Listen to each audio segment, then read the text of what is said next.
My name is Katalyn Bonner, and my husband, Blake, and I are here today on behalf of our oldest daughter, Lila Bonner, who lost her life during the floods of July 4th.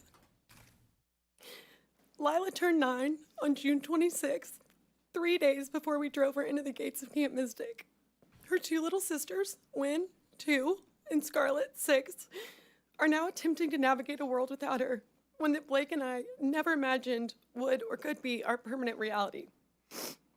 Before I begin sharing a speech I never imagined I would have to write, much the way I felt when I wrote my reflection for her funeral, I want to say thank you for the opportunity to speak with you all today.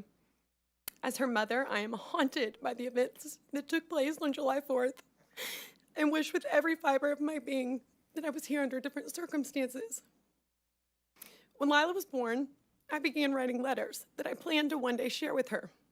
I wrote to her on her birthdays, on days when she did something funny or started a new activity, trying to capture precious memories and milestones that I never wanted to forget. I wrote to her on days when I was struggling, hoping that one day they could be a source of comfort and wisdom. Having lost my mom to cancer when I was 12 years old, I wrote these letters to Lila in the event that something ever happened to me.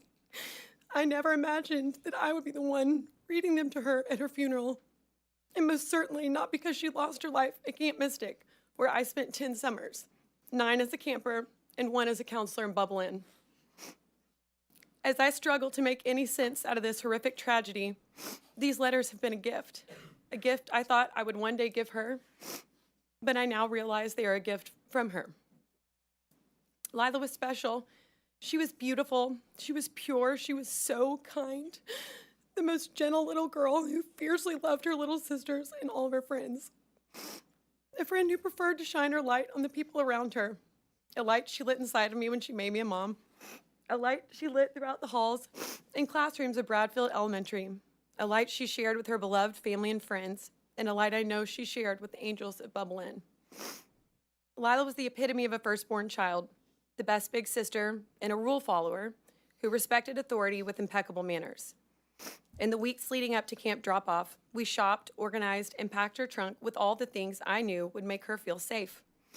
I gave her tips from my experience as a Mystic camper, suggesting she use her drawers for rest time activities and stationery, knowing that she wouldn't be able to get off of her bed during rest hour per camp rules. We received her dresser drawers with the first round of belongings recovered from camp, and it was no surprise to me to see that she had done exactly what I had suggested. I told her to take horseback riding first if possible, so she didn't have to change into pants after swimming on the quad. I had yet to see her camp schedule, but received a water-soaked copy from her cabin, and as expected, she had followed my instructions. Riding was her first activity. I've been told she was voted best manners at her dining table and was a spirited tonk, even though she left camp desperate to be a Kiowa, like me.